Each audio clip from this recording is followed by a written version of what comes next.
বাংলাদেশের গোলকিপার জিকোর নিয়ে কথা বলতে হবে। জিকো এয়ারপোর্ট দিয়া মধুর বোতল আনছে না, এই ঝামেলা করছে। আরে ফকিনির হতে তোরা তো দেশটা শেষ করে দিতেছিস।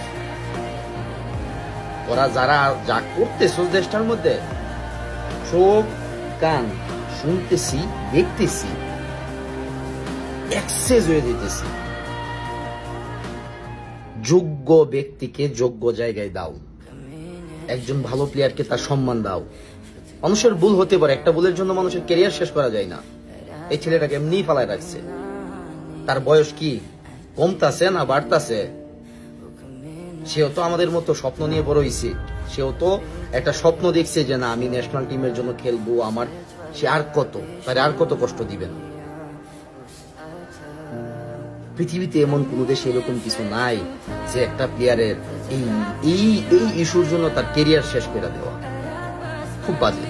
যারাই করতেছেন না কেন, আল্লাহর মায়ের বুঝছেন, কখন যে কারো প্রাইব টেরও পাইবেন না, বুঝছেন, টেরও পাইবেন না। সময় থাকতে সাবধান হয়ে যান, হক মাইরেন না। জিকুকে বাংলাদেশে না খেলানো তার হক মারা হচ্ছে। মানুষের হকের অনেক কিছু আছে। হক মানে শুধু খাবার না, মানুষের কাজের হক আছে, মানুষের প্রপার ট্যালেন্টের হক আছে। ট্যালেন্ট পোলাপান গুলারে আপনারা এভাবে কষ্ট দিয়েন না।